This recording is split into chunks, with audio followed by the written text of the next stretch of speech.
সভাপতি তো একটা বহমানতা, কন্টিনিউ, এটা টিম গেম। সংঘবদ্ধভাবে পশ্চিমবঙ্গের বিজেপি লড়াই করবে। যারা নতুন দলে এসেছেন, এই নতুন পুরনো দ্বন্দ্ব আপনারা তৈরি করেছেন, এসব থাকবে না। পরাজয় নিশ্চিত জেনে, জমানত বাজেয়াপ্ত হবে জেনেও যারা ঘাম রক্ত ঝরিয়েছিলেন তারাও থাকবেন, কারণ তারা না থাকলে তো আজকে দলে জায়গায় আসতো না। আর যারা নতুন এসেছেন, যারা অত্যন্ত ভালোভাবে সক্রিয় হয়ে বিজেপি করছেন, তারাও থাকবেন, ঐক্যবদ্ধ হয়ে কাজ করবে। পুরনোদেরও বুঝতে হবে যে সংগঠনে বিভিন্ন জায়গা থেকে মানুষ নিতে হয়, কুমোরটুলি থেকে অর্ডার দিয়ে আনা যায় না। ফলে সব নতুন পুরনোর বিতর্ক কিছু থাকবে না।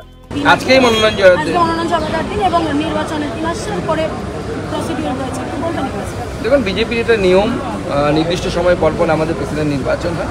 আমাদের প্রেসিডেন্ট নির্বাচিত হবেন, নতুন প্রেসিডেন্ট আসবেন, বা কী হবে সেটা পার্টি ঠিক করবে। পার্টি যা নির্দেশ থাকবে সেই অনুসারে আমরা পালন করবো।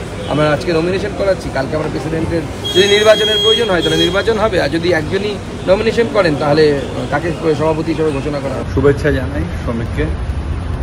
দীর্ঘদিন ওর সাথে এই অ্যাসেম্বলিতে আমরা কাজ করেছি। ওর নতুন যে ভেঞ্চার, তার জন্য শুভেচ্ছা। আশা করা ভালো, প্রত্যাশা করা ভালো।